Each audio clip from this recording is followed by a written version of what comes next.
नमस्कार जी। एक बार हमारे दर्शकों को ना सारी कहानी अपने विस्तार से बताओ जी। मेरा नाम किरण दैया है और मैं बदाना गांव की लड़की हूँ। ये मेरी बहन बैठी है और ये मेरी माँ बैठी है। और हमारा इशू क्या हुआ है, मेरा भाई है शुरू से ही मंदबुद्धि, मतलब मेरे फादर की डेथ हो गई थी जी जब मैं 2 महीने की थी। ठीक है, मेरे फादर की डेथ के बाद 1 साल के बाद मेरी मम्मी की शादी कर दी गई मेरे छोटे चाचा से, जो कि कुंवारा था। उसके बाद 3 भाई बहन तो हम मेरे फादर के नाम के थे और 2 बच्चे 2 लड़के हुए मेरे चाचा के नाम के। ठीक है, हम 5 भाई बहन हो गए थे, एक घर में रहते थे, खाते पीते थे, वहीं पल बढ़ के हम बड़े हुए। हमारी दोनों बहनों की शादी उसी एक घर में हुई थी जब तक सारा परिवार इकट्ठा रहता था। हम दोनों की शादी के बाद में इनके झगड़े आपस में इतने बढ़ गए जब वो उनके लड़के बड़े हुए हैं, जिसमें सबसे बड़ा हाथ था उसके बड़े लड़के दीपक का, मेरे चाचा के लड़के का। उसने मतलब दोनों परिवारों को अलग किया। उसका बाप दोनों बच्चों को लेके अलग हो गया, मेरी माँ हम तीनों भाई बहनों को लेके अलग हो गई। उनकी शादी होगी है? दोनों बच्चों की शादी हो चुकी है उसके। भाई है जो मेरे भाई की शादी हुई थी 2 बार, लेकिन वो लड़कियां रुकी नहीं। उन्होंने पहले ही बोला कि भाई ये तो पागल है, हम रुकेंगी नहीं इसके। और पूरा गांव जानता है कि मेरा भाई शुरू से ही बचपन से ही मंदबुद्धि रहा है, पढ़ना लिखना भी नहीं आता है उसको, वो 100 रुपए भी नहीं गिन पाता है कि कैसे होते हैं। लेकिन मेरे बाप के पास इतनी जमीन थी, मेरे बाप के जाने के बाद वो हमारे सारे भाई बहनों में बटी। मेरी बहन अपने जिम्मे का जो हिस्सा था जमीन, वो बहुत 20-25 साल पहले अपना हिस्सा मेरे भाई के नाम करके चली गई थी। क्योंकि गांव में हमारे ये रीत रिवाज होते हैं कि लड़कियां कभी भी अपनी जमीन लेके नहीं जाती हैं, वो अपने भाई के नाम करवा के चली जाती है। तो हम भी गांव की रीत रिवाज के हिसाब से ही चले हुए थे, लेकिन उस वक्त मैं नाबालिग थी, मेरे हिस्से की जमीन उतरी नहीं। और जब मेरी शादी हो गई तब मुझे बोला गया कि जमीन उतरवा दे, लेकिन तब तक मैं मैच्योर हो चुकी थी और मुझे इतना समझ में आ गया था कि मेरा भाई मंदबुद्धि है, इसको जमीन उतरवाने का कोई फायदा नहीं, मेरी जमीन खतरे में है। तो मैंने ये फैसला किया था कि अगर मेरे भाई की शादी हुई, इसका घर बसा और कल को अगर इसको बच्चा हुआ तो मैं ये जमीन डायरेक्ट उसके नाम करा दूंगी। और मैं इसी वेट में थी कि अगर घर बसा तो ठीक है, नहीं तो इस जमीन के सहारे मैं अपनी माँ और अपने भाई का गुजारा करूंगी आगे का।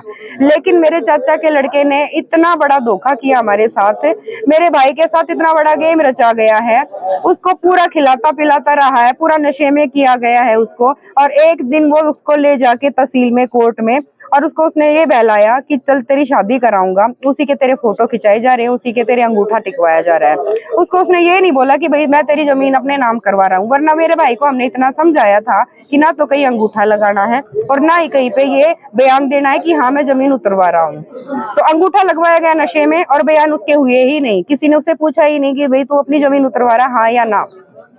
ये काम होने के बाद में 1.5 साल तक हमारे से ये बात छुपी रही। उसने ये भनक किसी को भी नहीं लगने दी। 1.5 साल तक पता नहीं लगा। 1.5 साल तक ये भनक कभी लगने ही नहीं दी किसी ने भी। हम आते रहे जाते रहे, हमें कोई बात का किसी बात का पता ही नहीं लगा। एक दिन मुझे जब थोड़ी भनक लगी और मैंने उसे कन्फ्रंट करने की कोशिश की कि क्या तूने ऐसा करा है, तो उसने कसम खाई।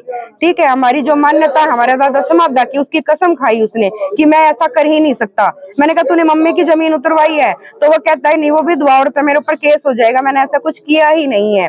लेकिन फिर छोटे भाई ने बोला कि भाई तुम्हारी जमीन उतर चुकी है, आके अपने पेपर चेक करवा ले। मैं बेंगलोर में जॉब करती हूँ, मैं इमीडिएट 4 घंटे पहले 16,000 की टिकट करवा के आई और मैंने जब तहसील में अपने पेपर निकलवाए तब मैंने देखा कि मेरी माँ और मेरा भाई बिल्कुल खाली हो चुके हैं, वो सारी जमीन ले जा चुका है।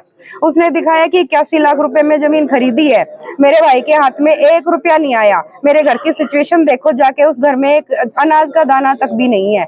मेरी माँ 100 रुपए गाँव वालों से मांगते फिरती कि मैं दूध के पैसे दे दूंगी, और मेरा भाई आज 20 रुपए बीड़ी के भी उसी से मांगता है। जो मालिक था 5 किले मतलब 9-10 करोड़ रुपए की जमीन थी हमारी, कोई छोटी जायदाद नहीं थी सर। ठीक है, वो करा ली है, पैसे वो सब लीगली कराया है उसने। ठीक है, हर जगह पैसा खिला के लीगली कराया है उसने। लेकिन सच्चाई सबको पता है, पूरे गांव को पता है। ठीक है, सच्चाई सबको पता है कि इस इंसान के पास 1 रुपया नहीं आया, इसके साथ पूरा का पूरा धोखा हुआ है। उसने भले ही लीगली करा लिया है, लेकिन जैसे कौन से गाँव में बैठे हैं?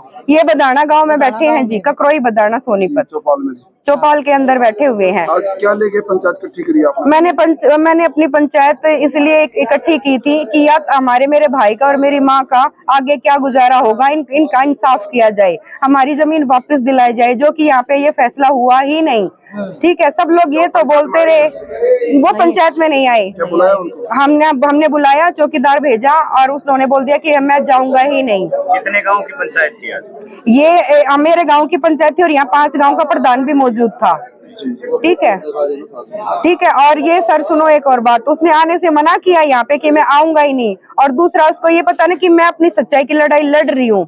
मेरे को पूरी धमकियां दी जा रही हैं, फोन पे भी दी जा रही हैं, सड़क पे मेरा मतलब घेराव भी किया जा रहा है, गाड़ी आगे अड़ा के, गाड़ी लगा के, और मेरे को पूरा धमकी दी गई है कि तुझे जान से मार दूंगा वरना इस मुद्दे से बीच में से हट जाओ।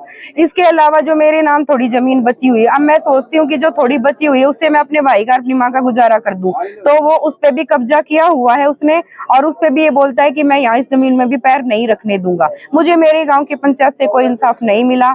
मेरा अब नेक्स्ट स्टेप होगा, मैं अपनी पूरी दहिया गोद से मैं बिलोंग करती हूँ, मैं अपनी पूरी दहिया खाप की पंचायत के सामने अपना ये पक्ष रखूंगी, अपना मुद्दा रखूंगी।